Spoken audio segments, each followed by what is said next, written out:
मैंने एक कबायली सरदार के घर जन्म लिया। हमारा खानदान रवायत परस्त ज़रूर था, मगर वालिद साहब तालीम के खिलाफ नहीं थे। वो दौलतमंद थे, सारी दुनिया घूम चुके थे, इसलिए सोचों में तब्दीली आ गई और उन्हें तालीम की अहमियत का अंदाज़ा हो गया कि मर्द हो या औरत, तालीम आदमी को इंसान बनाती है और उसकी शख्सियत को निखार देती है। बस उन्होंने अपनी औलाद को आला तालीम दिलवाने का फैसला किया। हमारा आबाई घर तो पहाड़ों में था, जहां हमारा कबीला आबाद था। इस कबीले के सरदार बाबा जान थे, लिहाजा शहर में रहने के बावजूद वो अक्सर अपने आबाई इलाके जाते रहते थे, क्योंकि उनको अपने इलाके का इंतज़ाम व इंसराम संभालना पड़ता था। इसके अलावा अपने कबीले के तमाम तनाज़ात का फ़ैसला वही करते। उनका सियासत में भी काफ़ी असर और रसूख था और अक्सर अफसरान और इलाके के सियासतदानों की दावतें करते रहते थे। उन्होंने करीबी शहर में घर ख़ास हमारे लिए ख़रीदा था, ताकि हम शहर में रहकर पढ़ लिख जाएं। जब छुट्टियां होती अपने इलाके में ज़रूर जाते और गर्मियों की छुट्टियां पहाड़ पर गुजारते, क्योंकि सख्त गर्मियों में वहाँ का मौसम खुश्क और खुशगवार होता था। मौसम के ख़ास फल मुयस्सर होते थे। हम 2 बहनें और मेरे 2 भाई थे। सब ने शहर के स्कूल और कॉलेज में तालीम पाई। जब मैंने तालीम मुकम्मल कर ली तो अपनी दादी के पास आबाई घर आ गई। मुझे अपना इलाका अच्छा लगता था, दादी भी प्यार करती थी। अम्मी तो शहर में मेरे भाई बहन के पास रहती थी। दादी को तन्हाई महसूस होती। वालिद साहब ने फैसला किया कि मैं उनके पास पहाड़ पर रहूंगी। मैं भी यहाँ खुश थी। बचपन की सहेलियाँ थीं, खूबसूरत मौसम, फलों के बागात जो मेरे वालिद की मलकियत थे, जहाँ हम बेधड़क जा सकते थे। फिर यहाँ के कुदरती मनाजिर और हुसैन नज़ारों की तो मैं दीवानी थी। शहर की आबो हुआ मुझको रास न थी, बस तालीम हासिल करने की वजह से वहाँ रहती थी।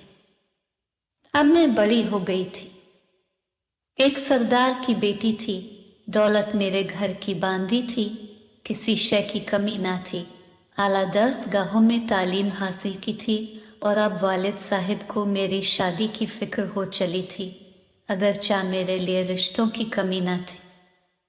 क्योंकि मैं खूबसूरत थी, बल्कि पहाड़ों के दामन में खिलने वाला वो खूबसूरत फूल थी कि जिसकी चाह बड़े बड़े दौलतमंदों के जवां साल बेटों को थी।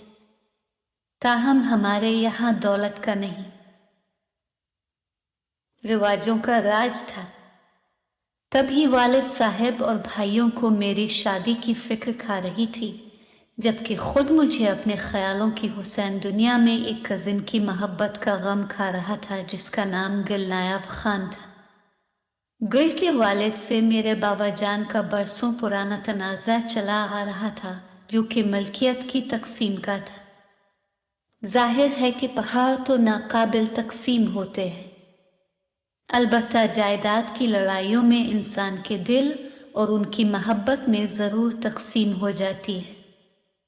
एक रोज़ वालिद और भाइयों ने मिलकर बाहम ये तय कर लिया कि मेरा रिश्ता असद यार खान से किया जाए, क्योंकि इसके वालिद की भी गुल नायाब खान के बाप से पुरानी दुश्मनी थी। तभी बाबा जान ने यह फैसला किया कि हम 2 कबाइल मिलकर एक हो जाएं तो अपने दुश्मन की ताकत को तोड़ देंगे।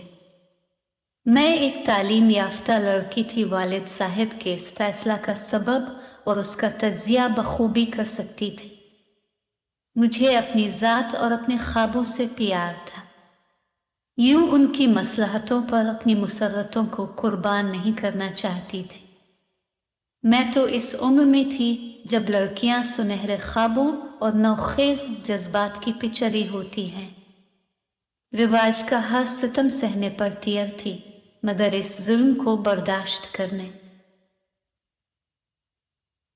पर आमादा न थी कि महज कबीले का जोर बढ़ाने की खातिर मेरे सुंदर ख्वाबों का कत्ल आम कर दिया जाए। अपने बाप के सामने बोलने का तो मुझ में याराना था, लेकिन बड़े भाई के सामने बोलने की जुर्रत जरूर की थी, क्योंकि हमारी उम्रों में 2 ही साल का फर्क था। मैंने कहा था, सलीम खान तुम ही सोचो, मैं तालीम याफ्ता हूँ और मेरे दिल और जहन की भी एक अलग दुनिया है। इस जहान रंग और खुशबू के दस्तूर दूसरे हैं। मेरी शादी के फैसले में कम अज कम मेरी राय तो लेनी चाहिए। उसने जवाब दिया कि बीबी जान, तुम एक औरत हो और हमारे यहाँ औरत का फैसला कांच के खिलौने से ज्यादा वक़ात नहीं रखता। हमारे रस्म और रिवाज पहाड़ों जैसे अटल हैं। तुमने इन रवायात से टुकर लेने की कोशिश की तो वो नहीं बदलेंगे, मगर तुम फना हो जाओगी।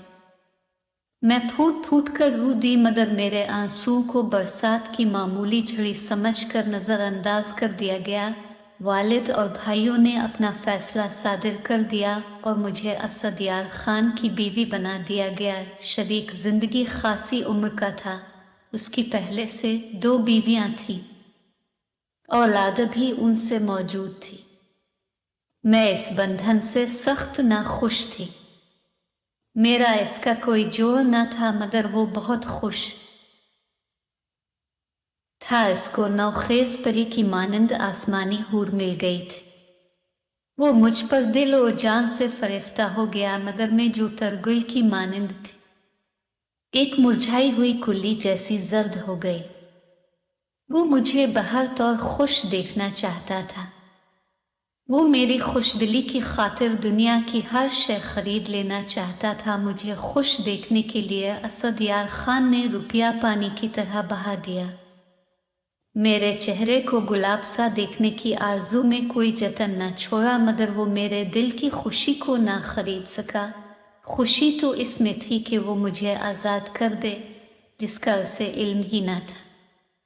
वो मुझे साथ लेकर यूरोप की सैर को गया, नगर नगर मुसीर तफरी कराई, मगर मेरा मन अंदर से रोता ही रहा।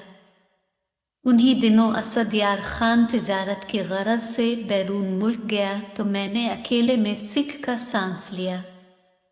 उधर सुना कि हमारे इलाके में गुल नायाब खान का आना जाना शुरू हो गया है।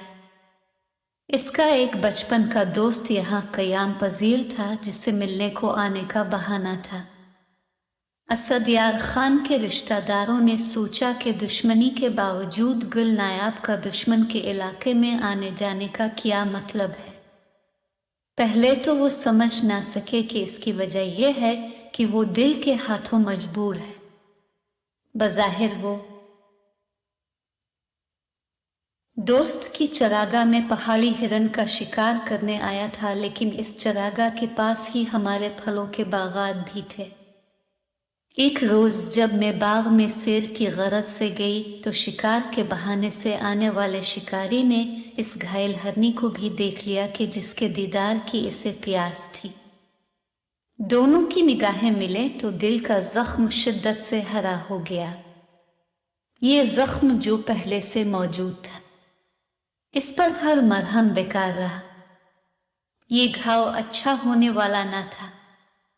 मजबूरी के एहसास ने इसे और भी गहरा कर डाला। अब सब्र की बजाय बेकरारी बढ़ने लगी और हम एक मुलाजमा के तवस्सुत से अंजाम से बेखबर मिलने लगी।